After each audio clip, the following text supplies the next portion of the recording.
Se stai leggendo queste righe è perché molto probabilmente anche tu hai uno o più amici che girondolano per casa. Magari ti riconoscerai in alcune situazioni o forse semplicemente ne riderai, perché loro sono così, buffi e regali al tempo stesso, pigri e dannatamente vitali, snervanti e rilassanti. Questo libro nasce da chi adora queste piccole palle di pelo ed è dedicato a chi le ama, soprattutto se sa volare con la fantasia. Amici gatti, io adoro Norby, è veramente troppo simpatico. È il protagonista di una serie di fumetti ideati da Marco Ventura e realizzati assieme a Jessica Ferrero, Liana Recchione, Andrea Boscolo, Giorgia Lanza, Jolie Carbone. Doveroso nominarli tutti perché sono un team veramente di bravissimi giovani italiani dediti al fumetto. E infatti le storie di Norby sono veramente belle e divertenti. Quella che ho io è la leggenda degli animali straordinari, ma c'è anche ad esempio il Norberto innamorato e molte altre, oltre a tutta la serie di Little Norby, che è un micino veramente simpatico che non parla a differenza del Norby adulto, ma vive un sacco di avventure come è tipico dei micetti più piccoli, quindi vola con la fantasia ed è veramente molto divertente. Ho avuto il piacere di conoscere i creatori di Norby e adesso ve li presento. Ciao amici gatti e amiche gatte! Siamo qua allo stand di Norby, che è un bellissimo fumetto tutto impersonato da un gatto che è Norby. Un gatto che è Norby, un gattone nero nelle versioni sia da adulto che da cucciolo, tra l'altro. Esatto, perché abbiamo Norby da adulto e anche da cucciolino. Esatto, il piccolo Little Norby. Esatto. E qua siamo con l'autore. Ciao, io sono Marco Dairon Ventura e sono lo sceneggiatore ed ero anche possessore del vero Norby. Tra le altre cose, era un gatto realmente esistente che ha ispirato poi gran parte di queste avventure. E lei invece è la disegnatrice. Esatto. Jessica Ferrero, perché è un po' timida e non si La prima presa. intervista in assoluto, quindi dico un po' di imbarazzo, Non ti vabbè, preoccupare. non mi Ma no. preoccupo. Siamo tutti in famiglia, tutti amanti dei gatti. Siamo tutti gattari, quindi voglio dire. Come nascono le storie di Norby? Da dove trai ispirazione? E in realtà da un po' di tutto. All'inizio Norby, la prima storia in assoluto di Norby era nata come compito a casa alla scuola internazionale di comics. Io ho fatto il corso alla scuola e il compito a casa era scrivere una storia comica.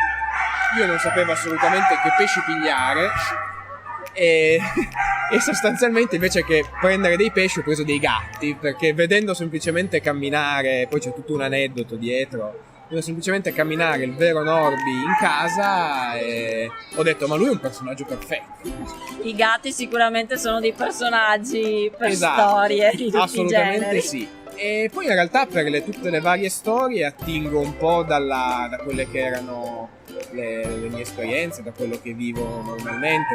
Quando tu realizzi e scrivi una storia metti sempre dentro quello che hai dentro in realtà. Ma ti piacciono più le storie epiche tipo il Norberto innamorato, visto che c'è come Guarda, titolo? sono i titoli un po' epici, melodrammatici, ma in realtà sono tutte storie assolutamente ipercomiche. Sono storie divertenti. Sì, anche perché sono anche storie che penso anche per un pubblico più piccolo, per i bambini. E devo dire che ci sono un sacco di bambini a cui piace, un sacco di bambini, questo è una cosa che mi ha sempre stupito, che hanno dato poi ai loro gatti il nome Norby. Oh, che bello! Ogni tanto quando vengono nelle fiere, negli eventi con i genitori, dico io rimango sempre stupito di questa cosa, perché abbiamo creato dei mostri probabilmente. Dei piccoli Norby crescono. Norby. Per disegnare invece il personaggio di Norby, da cosa prendi spunto? Allora, in realtà è iniziato sempre con lui, dal suo compito in classe è nato tutto quanto ed è nato in realtà anche questo sogno di diventare fumettista con Norby, perché prima di allora non era una cosa così concreta. Allora ho iniziato a studiarmi un po' il model e partendo dalla descrizione del gatto, quindi doveva essere molto in carne, molto pasticcione, molto arrogante. Simpaticissimo. Come tutti i gatti. Come tutti i gatti, Come sì. tutti i gatti. Che magri o grassi comunque hanno un carattere speciale. E niente, da lì ho tirato fuori prima l'espressività, abbiamo lavorato tanto su quello e poi ecco mi sono divertita a modellare questa specie di palla rotonda di pelo e abbiamo iniziato a creare tutte queste avventure. Man mano il model si è evoluto, ma comunque niente, niente, rimane sempre il solito Norby. Bellissimo, E bellissimo. alla fine siamo riusciti addirittura ad approdare nelle scuole dove abbiamo insegnato a questi bambini a disegnare Norby partendo semplicemente da dei cerchi.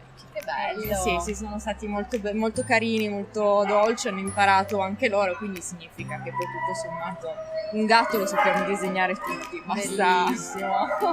impegnarsi. Beh, io vi auguro tanto successo perché il personaggio è veramente bello, le storie sono belle, i disegni sono bellissimi, per cui complimenti veramente. E amici che ci seguono dai canali di Micio Gatto, vi consiglio di acquistare qualche fumetto di Norby perché sono veramente belli. Allora, ciao a Ciao, tutti amici gli gatti amici e di amici gatte. Micio Gatto.